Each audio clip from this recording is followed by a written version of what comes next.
We are kicking off the holiday weekend that is expected to bring thousands to our coast as America celebrates its 250th birthday this 4th of July. And whether you're planning to spend the day at the beach or by a pool or watching the fireworks, the heat will be a big part of our holiday. So let's take a live look at Tybee Island right now, where beachgoers have been finding ways to stay cool ahead of the holiday. If you're firing up the grill, heading to the beach to escape the heat, or getting ready for an evening of fireworks, you'll want to know what to expect from the weather. So let's send it over to Storm Team 3 meteorologist Hannah Evans for the first look at your weekend forecast. Exactly, Ben. And of course, we are tracking the heat. That seems to be the thing we've been tracking for the past few weeks. But as we head into 4th of July tomorrow and then even into Sunday, we're possibly going to be seeing the warmest weather we've seen so far this summer season, with high temperatures reaching the upper 90s. This makes us possibly seeing the warmest 4th of July we have seen in the past 5 years. So we are watching that closely as we head into the day tomorrow. We're also watching for the chance that this comes just shy or possibly ties the record high of 99 degrees set back in 1997. So really is going to be a pretty warm one out there. We'll see 97 degrees in Rincon and Savannah, possibly reaching right around 100 degrees in Glenville, right around 99 degrees in Jessup and Baxley. So we keep saying make sure to stay cool and hydrated, but really take extra precaution in this heat that we are tracking for tomorrow, because adding in the humidity, it is going to feel a little bit closer to 105. We don't really have a rain chance coming in throughout the day to help keep things on the cooler side. So I will talk a little bit more about how this heat will stick around for the time being in just a few minutes. Ben.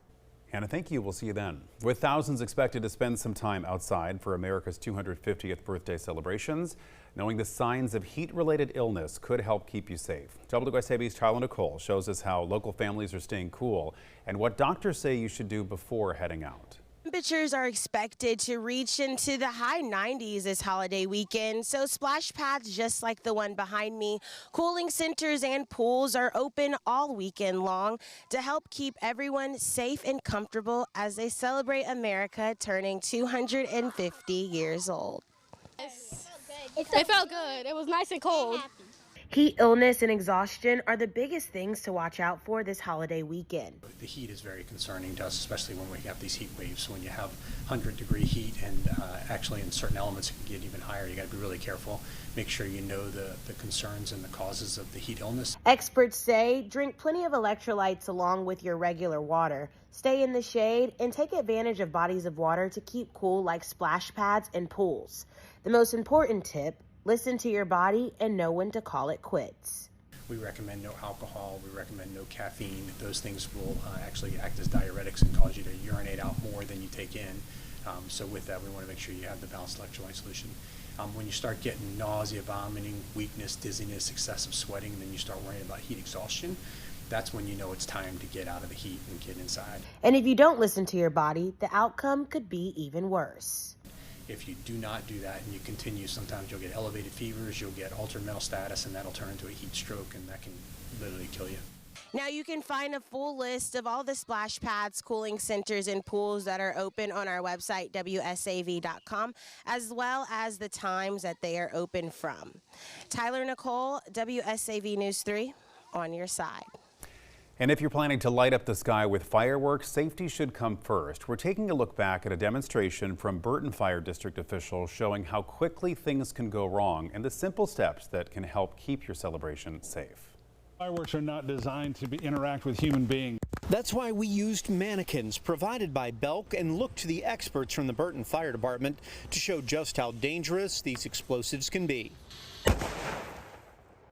We all say it can't happen to us, it won't happen here. I've done this 100 times. It only takes 101.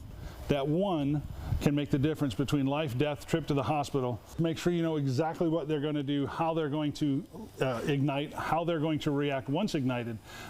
As was the case in some of the stuff that we set off today, we had questions. Which end is this going to come out of? Know before you light it where it's going to go, so that you can account for both people watching, yourself, and God forbid you don't want to let a house or the woods or an unintentional fire somewhere. When it comes to clothing, while they might not catch fire, they do melt, given the materials that are in them.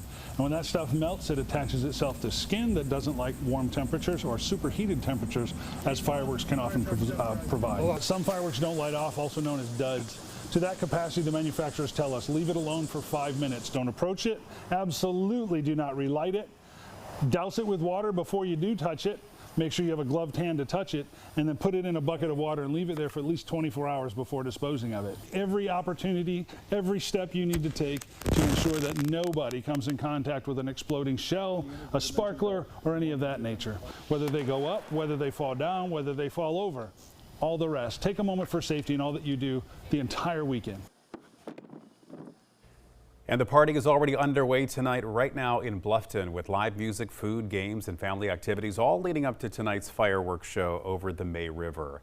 We want to give you a live look at Martin Family Park. This is the Old Town area of Bluffton where families are already filling the park to celebrate. Tonight's festivities include live entertainment. There's some bounce houses you see there, carnival games, food vendors before the fireworks begin at 9 o'clock.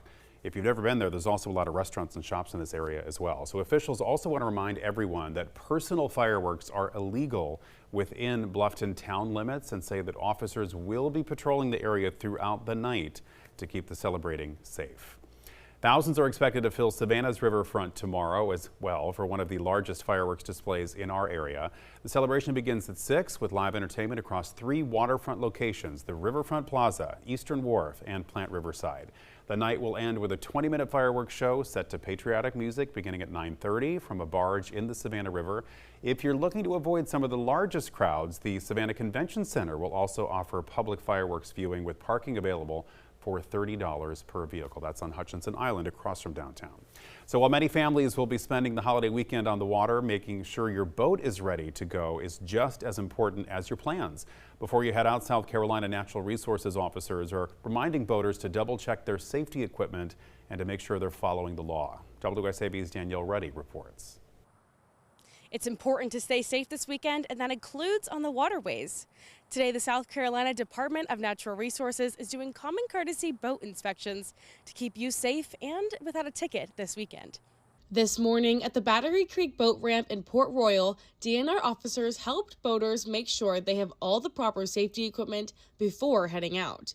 We do it every year. It's just a good courtesy check, and we like having that paper saying that we're good to go. Generally, you should be prepared with a life jacket of the proper size and fit. For all passengers aboard, a throwable flotation device like a life ring, a horn, or other loud noisemaker to call attention to your boat if it's in trouble, and a fire extinguisher.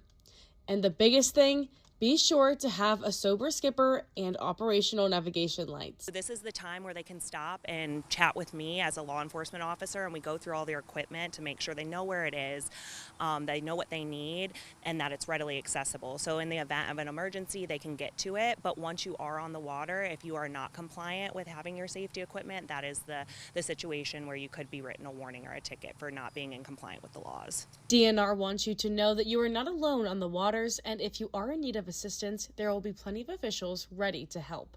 If you're in an emergency situation, always call 911. But otherwise, if it's a non-emergency thing and you know that you may be needing some DNR assistance, you can go ahead and call our 1-800 number. We work 24/7, so somebody will be there to assist you. I also urge that if it's a motor issue or something like that, making sure that you know the number for CTOW and things of that nature.